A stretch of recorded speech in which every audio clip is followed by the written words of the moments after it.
Okay. अब conic section का एक अच्छा सा फॉर्मूला, मतलब अच्छे से कंसेप्ट है, बोला जाता है Y square equal to 4x। तो अगर आपको पता होगा तो Y square equal to 4x कुछ ऐसा होता है, एक्स स्क्वायर ऐसा होता है क्वाड्रेटिक, और ये हो गया y square. S be the focus, तो फोकस होता है a comma zero, 4a equal to 4, तो 1 कॉमा जीरो, ये फोकस हो गया।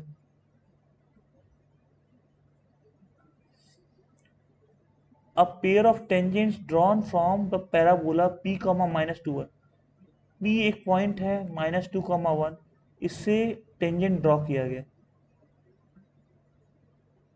जो पैराबोला को p1 और p2 पे इंटरसेक्ट करता है। q1 q2 be the point on the line sp1, sp1 sp2, इस पे एक पॉइंट होगा q1 और इस पे पॉइंट होगा q2, such that P Q one इसके परपेंडिकुलर हो और पी क्यू टू इसके परपेंडिकुलर हो। मतलब कुछ ऐसा पिक्चर बन रहा है।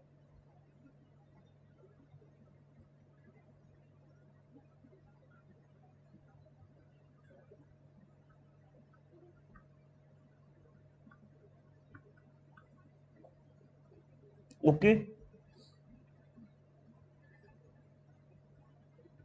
तो ये हो रहा है, कुछ ऐसा हो रहा है। अब बोल रहा है तो रिलेशन बताओ, अलग अलग रिलेशन को बताओ। ओके, तो देखो माइनस टू कॉमा वन है, तो पैराबोला का इक्वेशन था y equal to M X plus A by M, और ये पास कर रहा है माइनस टू कॉमा वन से, तो x को माइनस टू, वाई को वन रखो, और ये हो गया one plus two M into M equal to one. तो यहाँ से m का क्वाड्रेटिक सॉल्व करोगे तो वो माइनस वन और वन बाई टू आ रहा है। तो हमारा इक्वेशन क्या आ गया, y plus X equal to minus one, Y equal to X by Y minus X by two equal to two. ये दो इक्वेशन आया। अब पैराबोला पे इस पॉइंट पे पॉइंट फॉर्म, ये एक्स वन वाई वन अगर है तो पॉइंट फॉर्म इक्वेशन क्या होगा, Y Y one minus Y Y one equal to two time of X plus X one. तो टू एक्स इधर आ गया तो माइनस टू एक्स आ गया। अब इसको कंपेयर करोगे तो Y one by one minus two by one, तो वाई वन माइनस टू हो गया और एक्स वन वन हो गया, तो ये पॉइंट निकल गया। अब ये पॉइंट निकालना था, तो इसको इससे कंपेयर करो, Y one by one minus two by minus one by two, मतलब वाई वन फोर हो गया और एक्स वन भी फोर हो गया, तो दोनों पॉइंट निकल गए। अब इसका स्लोप और इसका स्लोप परपेंडिकुलर है, तो ये P2S, P2S का स्लोप निकालोगे तो वो फोर बाई थ्री आ रहा है, और P1S का equation x equal to one आ रहा है, तो ये x इक्वल टू वन आ रहा है, तो ये पॉइंट वन हो गया, और ये y का y कोई पॉइंट हो गया। ये पॉइंट में इसको सॉल्व किया तो इसका इक्वेशन ये आ रहा है, तो देखो Q1 हो गया वन कॉमा वाई वन, और Q2 हो गया x, और ये हो गया four plus four X minus four upon three, ये हो गया Q2 का पॉइंट। अब देखो Q2 minus P two, Q2 minus P two, नहीं, P इन पी क्यू का स्लोप इंटू एस पी का स्लोप, एस पी टू का, पी क्यू टू का slope into S P two का स्लोप, ये माइनस वन होगा। ओके, तो पी क्यू टू हमारा पॉइंट ये है, तो four X minus four by three minus one upon x plus two, ये हो गया स्लोप। इसको फोर बाई थ्री इसके स्लोप से मल्टीप्लाई करेंगे तो वो माइनस वन होगा, तो इसको सॉल्व कर दिया तो x का वैल्यू टू बाई फाइव आ गया, मतलब ये पॉइंट आ गया, ये पॉइंट आ गया। ओके, अब देखो ये x इक्वल टू वन था, तो ये वन आ गया।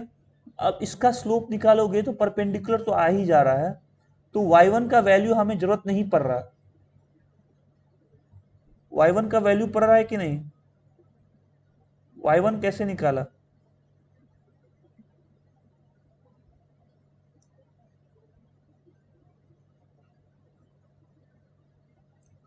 इसका स्लोप देखो,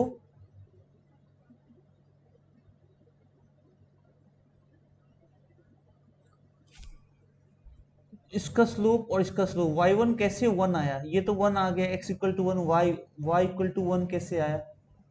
अच्छा, ये हो गया y equal to 1, y equal to 1, x equal to 1, तो 1,1 हो गया, क्योंकि ये x इक्वल टू 1 है तो ये y इक्वल टू सी होगा, और वो 1 से पास कर रहा है तो y इक्वल टू 1 भी हो गया, तो 1 1 हो गया, और ये पॉइंट आ गया, तो q1 q2 पॉइंट आ गया, s पॉइंट दिया गया है, तो s q1 का लेंथ निकालेंगे, s s 1,20 s हो गया, और q1 हो गया 2/5 1,1, तो इसका डिस्टेंस 1 हो गया, 2 नहीं। अब q1 q2 का डिस्टेंस ये और इसका डिस्टेंस निकालो, तो 3/5 9/5 3/5 √10 आ गया, तो ये सही हो गया। p q1 का डिस्टेंस निकालो, p q1 का डिस्टेंस निकाला तो 9 आ गया, और s q2 का डिस्टेंस 1 आ गया।